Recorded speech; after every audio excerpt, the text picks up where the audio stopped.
Diamond 88.7 FM Ilorin, your shining supreme station. You can only get timely, credible, and reliable news on your shining supreme station. Diamond 88.7 FM Ilorin.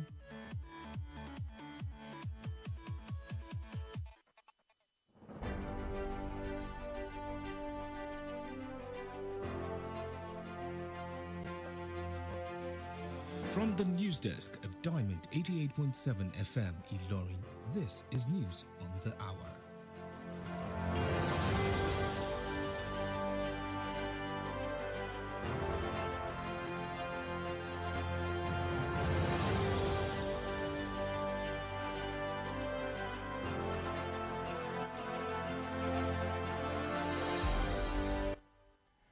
In the headlines, NAFDAC refutes claims it banned locally made noodles.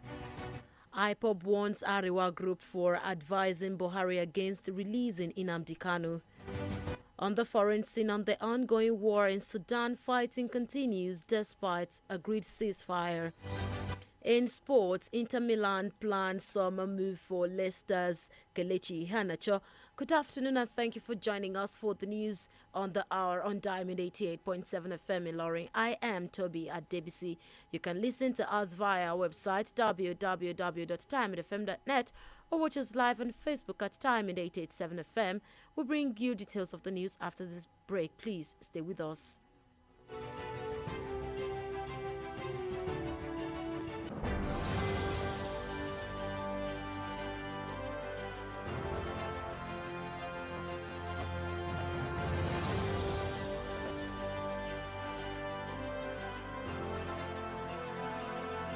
Drug abuse affects both brain and behavior. It has multifaceted impacts on one's body, mind, and nervous system. However, you can avoid being addicted by giving zero tolerance to the use of drugs. Associate yourself with the right persons. Do not give in to peer pressure and learn to handle life's pressure rather than resorting to hard substances. Remember, Diamond 88.7 FM cares for your sound spirit and good health. This message is from Diamond 88.7 FM.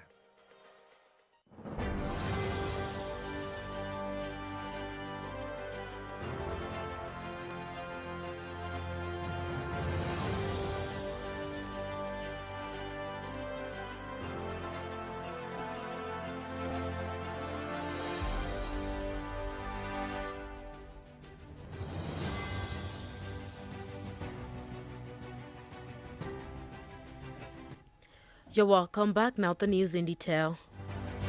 The Director General of NAFDAC has disclaimed the reports that said the agency banned all noodles produced in Nigeria.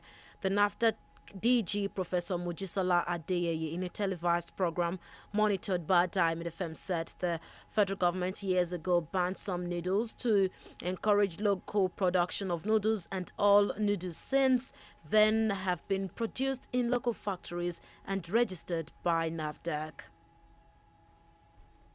Banned by NAFDAC.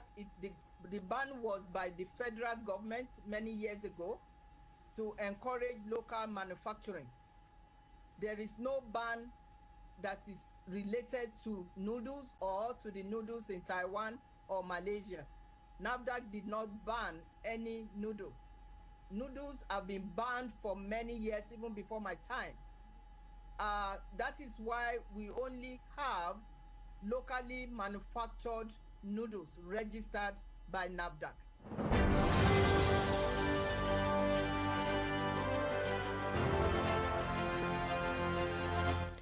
Professor Adeyeye assured that the agency is taking measures to test market products for ethylene oxide suspected to be in some foreign noodles.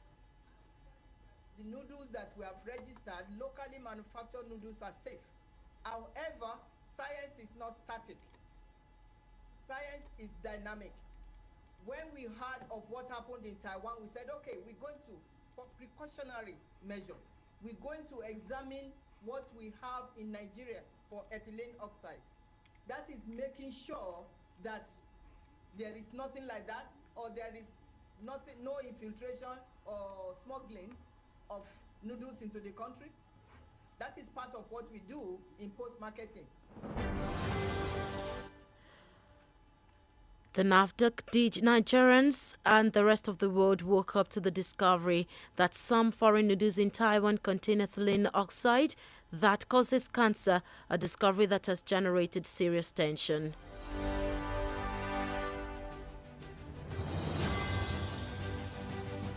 Discussing politics and the state of the nation, a religious leader has urged religious leaders to be careful not to be used by politicians to achieve their selfish interests and game plans. The religious leader, Archbishop Emeritus of the Archdiocese of Abuja, Cardinal John Onayekon, in a televised program monitored by Diamond FM, said there are countries of the world who do not have much belief in God and yet do well in governance.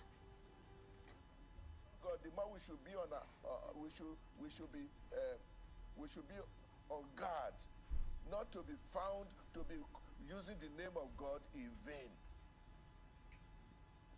There are countries who don't want to mention God, but they are running their affairs well. But if we decide to keep mentioning God, we must run our affairs according to God's will. Otherwise, we end up giving God a bad name. He continued that the concern of the development of the country should not be tailored on tribe and religion, stressing that having a president from a particular tribe does not mean that everybody in the tribe likes him or that the tribe will enjoy more from the government. Does that mean that every Yoruba man is now happy? We've had a Hausa Fulani man ruling us for 8 years. We still have a lot of poverty in the north. So we should not allow ourselves to be bamboozled with all this political discussion. And we religious leaders have the duty to continue to put forward the positive element of our faith.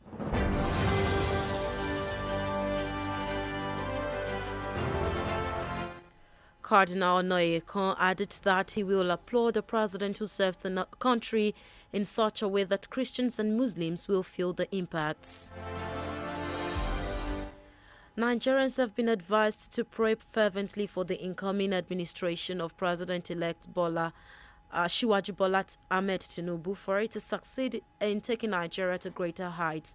The advice was given by the chairman and spiritual leader of Cherubim and Seraphim Movement Church Worldwide, Prophet Samuel Adefila Abidoye, during a press conference on this year's ascension of Mount Horeb. Nigeria is not easy. We need intervention of God to make Nigeria what we want it to be. The incoming government, personally, I hope that it will do better.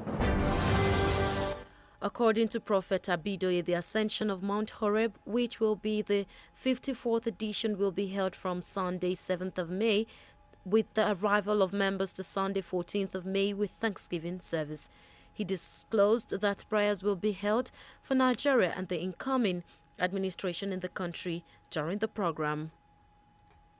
Horeb is one of the major programs of the whole, and it is an opportunity for us to interact, pray for the nation and the world.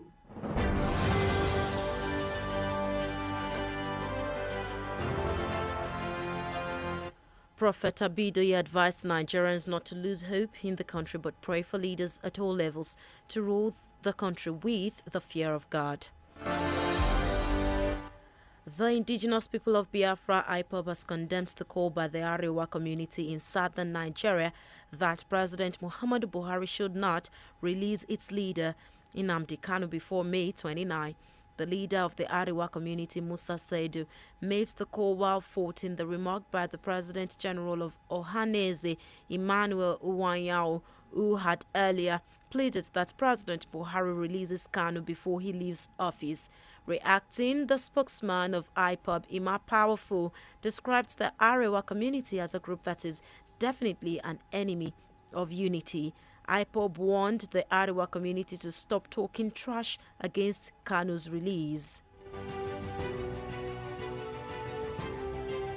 Still on the local front, 2 out of 3 humanitarian staff working with the Family Health International FHI 360, abducted on April 26 in Gamboru in Gala, have been rescued by the Nigerian troops of Operation Desert Sanity 2. It was gathered that the two aid workers were rescued a few days ago during a gun battle between the troops of the 21 Armored Brigade Bama and the terrorists in the axis of Banki in Bama local government area. However, the two security guards abducted along with the staff and one other staff who ran into the bush were yet to be found. The news on the hour is reaching you from Diamond 88.7 FM Ilorin. We go on a break now. After that, we'll bring you foreign and sports news. Please stay with us. Follow us on social media, Facebook, Twitter, and Instagram at Diamond 887 FM. Diamond FM, shining supreme.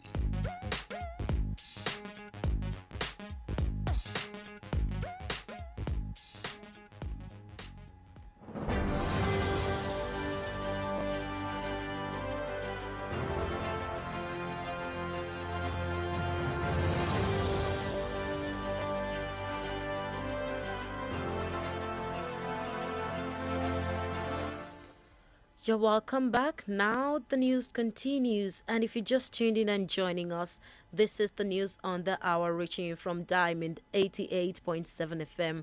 We just brought you the report from the local front. Now we're moving to the foreign and sports scenes.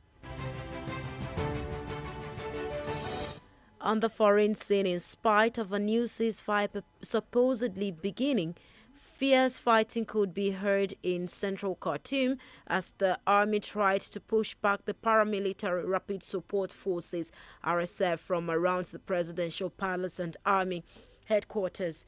Heavy bombardment also rang out in the connecting cities of Omdurman and Bahri. Early this morning, the army said it had accepted a proposed ceasefire extension while calling for an African solution to the problems. In a Facebook post later, the RSF claimed its forces still control 90% of the three cities of Khartoum and said it affirmed a full commitment to the declared humanitarian ceasefire.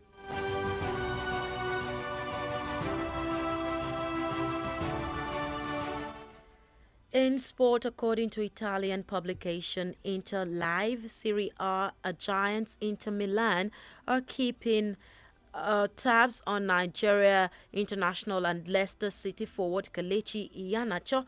The 2010 UEFA Champions League winners are considering the sale of Argentina forward Lautaro Martinez this summer in order to raise funds for the coming transfer window.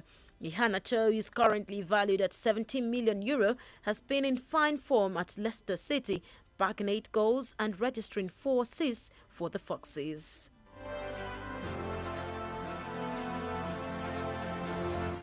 With that, we've come to the end of the news on the hour. But before we go, here is the recap of the major highlights. NAFDAC refutes claims it banned locally made noodles. IPOB warns Arewa Group for advising Buhari against releasing Nnamdi Kanu. On the foreign scene, on the ongoing war in Sudan, fighting continued despite agreed ceasefire. In sport, Inter Milan plans summer move for Leicester City's Kelechi Iheanacho. Did you know the tongue is the only muscle in the human body that works without any support from the skeleton? Now you know, and Diamond FM says, do good even when others do not. Satisfy your conscience and be a difference in every development. For news coverage or information about happenings around you, kindly contact our newsroom on 0916 062 7526. The news on the hour was edited by Mahmoud Lawal, and I am Tobi Adebisi. Thank you for listening to your shining supreme station. Good afternoon.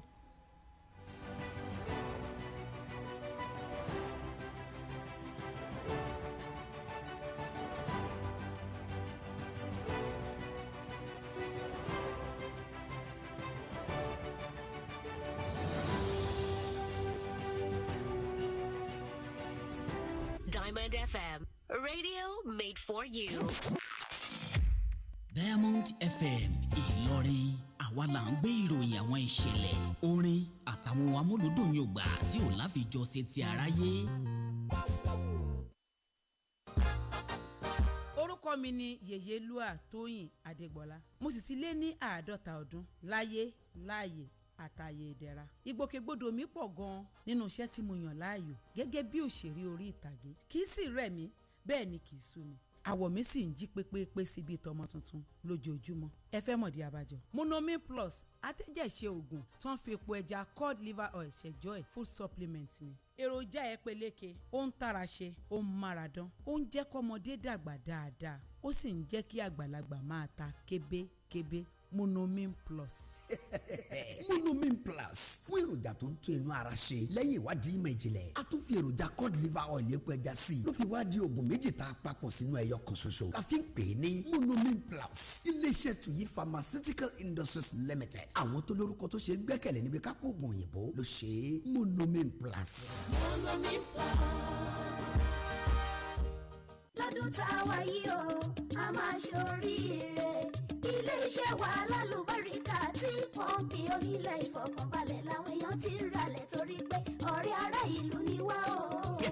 òdodo ọ̀rọ̀ ni tí pọ́ǹpì concept onílẹ̀ ìfọkànbalẹ̀ sì ń pinrin ọdún fún gbogbo olóríire. lọ́dún yìí ìwọ náà gbọ́dọ̀ ralẹ̀ o máa kọ́lé. ilẹ̀ ríra ní ìrọ̀rùn gbà. tẹ́ bá ti ra plọ̀tì ilẹ̀ wa kan tó wà lókè òyìn ní 500,000 naira péré. ẹ ti láǹfààní láti gba ogún símẹ́ǹtì àpò 20 bags of cement lọ́fẹ̀ẹ́. bákan náà nílé tó wà lóko olówó 150,000 naira péré ní plọ̀tì kan. bẹ́ẹ̀ lẹ́ máa gba símẹ́ǹtì àpò 10 bags of cement lọ́fẹ̀ẹ́.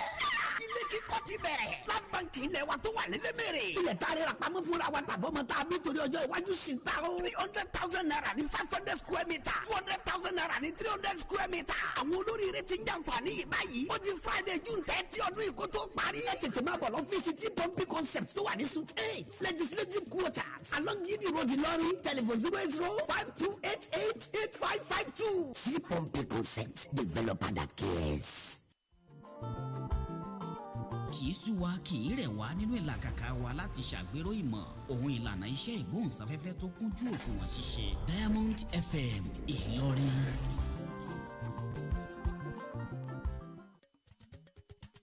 láti inú yàrá ìròyìn Diamond 88.7 FM Ìlọrin ìròyìn ẹ̀kúnrẹ́rẹ́.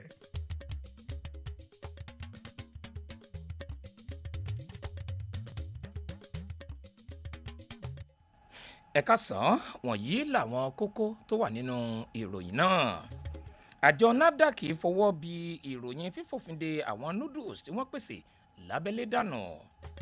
ikọ̀ IPOB ṣèkìlọ̀ pé kí ẹgbẹ́ Àríwá dẹ́kun gbígba ààrẹ Buhari nímọ̀ràn tako ìtúsílẹ̀ Nnamdi Kanu. nílẹ̀ òkèèrè ìjàkọ́ akátá sì ń tẹ̀síwájú nílẹ̀ Sudan láìwo ti àdéhùn dídáwọ́ ìbọn dúró. eré ìdárayá ikọ̀ agbábọ́ọ̀lù Inter Milan fojú sun ríra Kelechi Iheanacho látinú ikọ̀ agbábọ́ọ̀lù Leicester City. ẹ ṣeun bí ẹ ṣe ń tẹ́tí sí wa àkójọpọ̀ ìròyìn ilẹ̀ wa lámúdé láti ìkànnì ìgbóhùnsáfẹ́fẹ́ Diamond 88.7 FM Ìlọrin. Ọ̀lànrewájú Oyewole ni oníròyìn yín.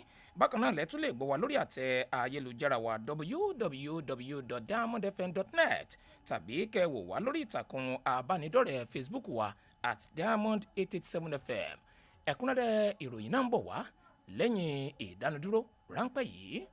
ẹ ǹlẹ́ o ẹ̀yin ẹlẹ́gbẹ́mẹgbẹ́ ẹgbẹ́ mi ti kọ́lé ńlá ó yẹ kémi náà ó ti kọ́ ẹgbẹ́ mi ti rọkọ̀ bọ̀gìnì ó yẹ kémi náà ó ti rà ẹgbẹ́ mi ti ṣègbéyàwó ó yẹ kémi náà ó ti ṣe ẹgbẹ́ mi ti rèlú òyìnbó ó yẹ kémi náà ó ti lọ ẹgbẹ́ mi ti joyè láwùjọ ó yẹ kémi náà ó ti jẹ ó wá dáa bẹ́ẹ̀ bákan méjì nílé ayé ẹgbẹ́ rẹ tó ti dẹni àná ńkọ́ ǹjẹ́ o rántí ẹgbẹ́ rẹ tó wà nípò àìsàn ọ̀pọ̀ ẹgbẹ́ rẹ ń bẹ lọ́gbà ẹ̀wọ̀n ó yẹ kíwọ náà ti lọ ọ̀rẹ́ mi dẹ́kun àti máa wago aláago ṣiṣẹ́ má fààyè rẹ wáyé aláyé adélé ayé la pàdé ọ̀tọ̀ọ̀tọ̀ láàrin wá ìgbà àti àsìkò wà fún oníkálukú ìkànnì Diamond 88.7 FM ló sọ wípé ìgbà lè máa gbà ọ́ lọ́wọ́ lónìí kọ́ sùúrù ìgbà náà ń bọ̀ wá gbà ọ́ ìgbà tiẹ̀ náà ń bọ̀ wá dé má kánjú jọlọ́run lọ.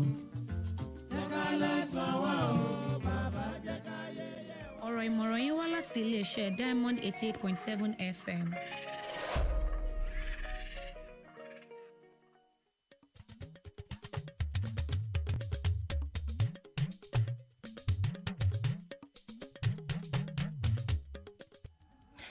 ẹ káàbọ̀ padà ẹ̀kúnrẹ́rẹ́ ìròyìn náà rèé. Adarí àgbà fún àjọ tó ń rí sí ọ̀rọ̀ ohun tẹnujẹ nílẹ̀ wa NAFDAC ti fọwọ́ bí ìròyìn kan dànù pé àjọ òun ti fòfin de gbogbo noodles tí wọ́n ń pèsè nílẹ̀ wa Nàìjíríà. Adarí àgbà fàjọ NAFDAC ọ̀jọ̀gbọ́n Mojísọ́lá Adéyẹyè lásìkò tó ń kópa lórí ètò tẹlifíṣàn kan èyí tí iléeṣẹ́ wa Diamond FM tẹ́tí sí ṣàlàyé pé lọ́dún díẹ̀ sẹ́yìn ní ìjọba àpapọ̀ ti fòfin de àwọn noodles kan lójúnà àti ṣàgbélárugẹ fún ìpèsè irúfẹ́ ohun tẹnujẹ bẹ́ẹ̀ lábẹ́lé léyìí tó fún àwọn iléeṣẹ́ lábẹ́lé láǹfààní láti pèsè àwọn noodles ọ̀hún léyìí tí wọ́n ti forúkọ sílẹ̀ lọ́dọ̀ àjọ NAFDAC. Ọ̀jọ̀gbọ́n Adéyẹyè fi ìdánilójú hàn pé àjọ òun ti ń gbé àwọn ìgbésẹ̀ kan láti ṣàgbéyẹ̀wò àwọn ohun èlò kan tó wà lọ́jà tó jẹ́ àwọn noodles tí wọ́n pèsè láti ilẹ̀ òkèèrè. Ẹ̀wẹ̀ àwọn ọmọ orílẹ̀-èdè yìí ti mọ́ àgbáyé lápapọ̀ ni wọ́n ṣàkíyèsí láìpẹ́ yìí pé àwọn ohun tẹnujẹ noodles kan tó wà nínú àwọn pálí tó jẹ́ ti ilẹ̀ Taiwan ni wọ́n fẹ̀sùn kàn pé wọ́n ní ethylene oxide nínú léyìí tí wọ́n ló ń fa àrùn jẹjẹrẹ léyìí tí ó sì ń dá inú fo àyàfo sílẹ̀. Ẹ̀wẹ̀ adarí nínú ẹ̀sìn kan ti pàrọwà sí gbogbo adarí ẹ̀sìn gbogbo láti má ṣe fàyè gba àwọn olóṣèlú láti lò wọ́n fún gẹ́gẹ́ bí irinṣẹ́ láti mú ètí ọkàn wọn ṣẹ. Bíṣọ̀bù àgbà fún ẹkùn dáọ́sìsì tìlú Àbújá Cardinal John Ọ̀nàyékàn lásìkò tó ń kópa lórí ètò tẹlifíṣàn kan èyí tí iléeṣẹ́ wa Diamond FM tẹ́tí sí sọ di mímọ̀ pé àwọn orílẹ̀-èdè kan bẹ lágbàáyé tó jẹ́ pé wọn kò gbẹ́sìn kárí ṣùgbọ́n ètò ìṣèjọba wọn já gerege. Bákan náà ló tún tẹ̀síwájú pé ìṣòro ìdàgbàsókè orílẹ̀-èdè yìí kò dá lórí ẹ̀yà tàbí ẹ̀sìn, pẹ̀lú àfikún pé yíyan adarí látinú ẹ̀yà kan kò túmọ̀ sí pé àwọn ẹ̀yà rẹ̀ yóò ní àǹfààní sí ohun ìṣèjọba rẹ̀ jùlọ. Cardinal Ọ̀nàyékàn tún ṣàfikún rẹ̀ pé òun gẹ́gẹ́ bí ẹnìkan yóò gbóṣùbà fún ààrẹ tó bá ṣiṣẹ́ sin ilẹ̀ orílẹ̀-èdè yìí nípa mímú kí ara kó tu tẹrú tọmọ lórílẹ̀-èdè yìí. Ìpè ti lọ sọ́dọ̀ gbogbo ọmọ orílẹ̀-èdè yìí láti máa gbàdúrà fún ètò ìṣèjọba tó ń wọlé bọ̀ èyí tí ààrẹ tìlú dìbò yàn Aṣíwájú Bọ́lá Ahmed Tinubu yóò darí lójúnà àti mú kí ilẹ̀ wa Nàìjíríà kó gòkè àgbà. Ọ̀rọ̀ ìmọ̀ràn ọ̀hún ló wá látọ̀dọ̀ ẹni tí ń ṣe alábòjútó àgbà pátápátá fún ìjọ Kérúbù àti Séráfù lágbàáyé bàbá aládùúrà wòlíì Samuel Adéfìlà Abídòyè lásìkò ìpàdé pẹ̀lú àwọn oníròyìn fún ti ètò gígùn orí òkè Oreb tọdún yìí. Gẹ́gẹ́ bí wòlíì Abídòyè ti wí, ètò gígùn orí òkè Orebu ẹlẹ́ẹ̀kẹrìnléláàádọ́ta irú ẹ̀ ni yóò bẹ̀rẹ̀ lọ́jọ́ Sunday ọjọ́ 7 oṣù karùn-ún yìí tí ètò ọ̀hún yóò sì tẹnubodò lọ́jọ́ 14 oṣù yìí pẹ̀lú ayẹyẹ ìdúpẹ́. Bákan náà ni wọ́n tún jẹ́ kó di mọ̀ pé àkànṣe àdúrà yóò wà fún orílẹ̀-èdè yìí àti ìṣèjọba tuntun tó ń wọlé bọ̀ lórílẹ̀-èdè yìí lásìkò ètò náà. Bẹ́ẹ̀ ni wòlíì Abídòyè tún rọ gbogbo ọmọ orílẹ̀-èdè yìí láti má ṣe sọ ìrètí nù nínú orílẹ̀-èdè yìí, dípò bẹ́ẹ̀ kí wọ́n túbọ̀ kún fún àdúrà fáwọn adarí wa gbogbo lágbọn kọ̀ọ̀kan lójúnà àti rí i dájú pé wọ́n tukọ̀ orílẹ̀-èdè yìí pẹ̀lú ìbẹ̀rù Ọlọ́run. Ẹ̀wẹ̀ ikọ̀ tó ń pè fún ìdásílẹ̀ ilẹ̀ olómìnira Biafra IPOB ti bu ẹnu àtẹ́lu ìpè èyí tí ẹgbẹ́ Àrẹwà lápá gúúsù orílẹ̀-èdè yìí pé kí ààrẹ Muhammadu Buhari má ṣe tú adarí ikọ̀ Nnamdi Kanu sílẹ̀ ṣáájú ọjọ́ 29 oṣù karùn-ún. Adarí àwùjọ àwọn tó wá láti ẹkùn Àrẹwà ọ̀hún arákùnrin Musa Seidu ló pe ìpè náà lásìkò tó ń bu ẹnu àtẹ́lu ọ̀rọ̀ kan èyí tí ààrẹ àpapọ̀ fẹ́gbẹ́ Ohanaeze Emmanuel Nwanyawu sọ níbi tó ti rawọ́ ẹ̀bẹ̀ sí ààrẹ Muhammadu Buhari láti jọ̀ọ́ jàre tú Kanu sílẹ̀ kí sáà ètò ìṣèjọba rẹ̀ kó tó tẹnubodò.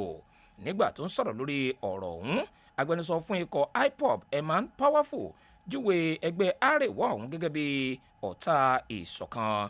Bákan náà ni ikọ̀ IPOB ọ̀hún ti wá ṣèkìlọ̀ fún ẹgbẹ́ Àrẹwà náà láti yàgò fún sísọ̀rọ̀ tako ìtúsílẹ̀ Kanu. Ìròyìn ti fi léde pé méjì nínú àwọn òṣìṣẹ́ tó ń rí sí ọ̀rọ̀ ọmọnìyàn mẹ́ta tí àwọn ajínigbé jí gbé ní ọjọ́ 26 oṣù kẹrin ní Gamboru ngala ní ikọ̀ ọmọ ogun ilẹ̀ wa ti ṣàfọ̀mọ́ àwọn igbó tí wọ́n sì ti dóòlà wọn báyìí. àrí gbọ́ pé àwọn òṣìṣẹ́ méjì ọ̀hún ni ikọ̀ ọmọ ogun dóòlà lọ́jọ́ díẹ̀ sẹ́yìn lásìkò ìtàkùrọ̀ gan tó wáyé láàrin ikọ̀ ọmọ ogun àtàwọn agbésùmọ̀mí ní ẹkùn báńkì tó wà ní agbègbè ìjọba ìbílẹ̀ bámà. ẹ̀wẹ̀ méjì nínú àwọn ẹ̀ṣọ́ aláàbò tí wọ́n jí gbé pẹ̀lú àwọn òṣìṣẹ́ méjì tí mọ́ òṣìṣẹ́ mìíràn kan tí wọ́n sá wọnú igbó ni wọn kò tí ì rí títí di àkókò tí a fi ń kó ìròyìn jọ. àkójọpọ̀ ìròyìn ilé wa lẹ́ ń gbọ́ láti ìkànnì ìgbóhùnsáfẹ́fẹ́ Diamond 88.7 FM Ìlọrin. ìròyìn náà yóò tẹ̀síwájú lẹ́yìn ìdánudúró ráńpẹ́ yìí. ẹ darapọ̀ mọ́ wa ní ìtàkùn káyélujára wa ìtàkùn ìbádọ́rẹ̀ẹ́ Facebook ìtàkùn abẹ́yẹfò Twitter àti Instagram lórí Diamond 887 FM Diamond FM Shining Supreme.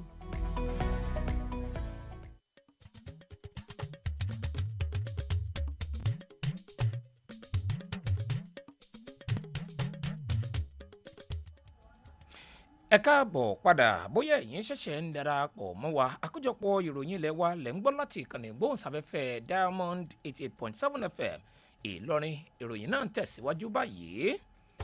nílẹ̀ òkèèrè pẹ̀lú bí àdéhùn dídáwọ́ ìbọn dúró ọ̀tún ṣe yẹ kó gbéra sọ ìjàkú akátá ọ̀hún ló sì ń tẹ̀síwájú ní àárín gbùngbùn Khartoum látàrí bí ikọ̀ àwọn ọmọ ogun ṣe ń gbìyànjú láti lé ikọ̀ olùṣàtìlẹ́yìn fún ikọ̀ olùfarajọ ọmọ ológun kúrò láyìíká ilégbèé ààrẹ tí mọ́ olú ìyá àjọ ọmọ ogun ilẹ̀ ọ̀hún.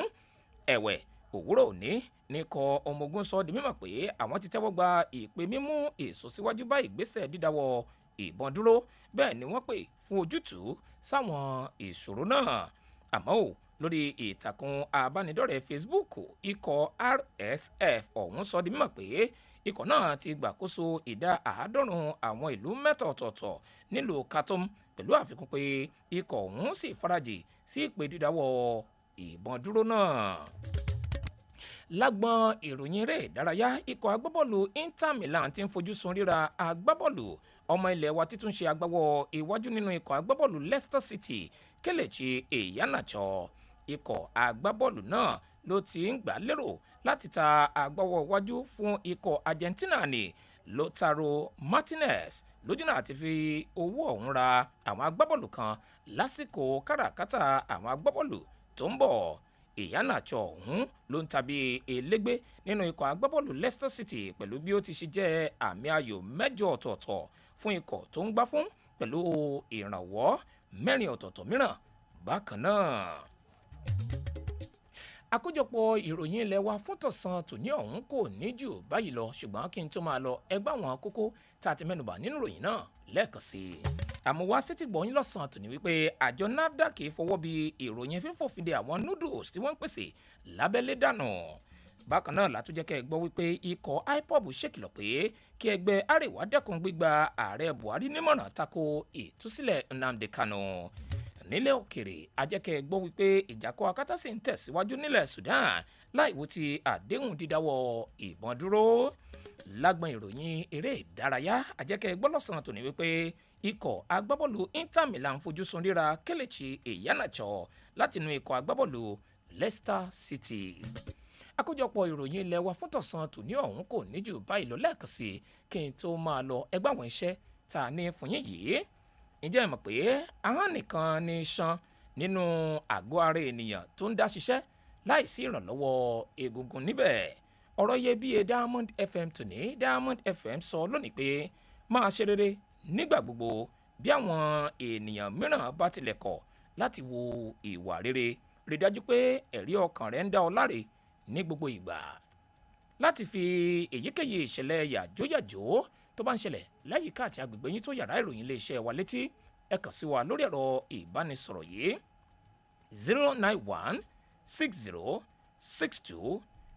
09160627526 Mahmood Lawal ni olóòtú àkójọpọ̀ ìròyìn ilé wa fún tọ̀sán tòní.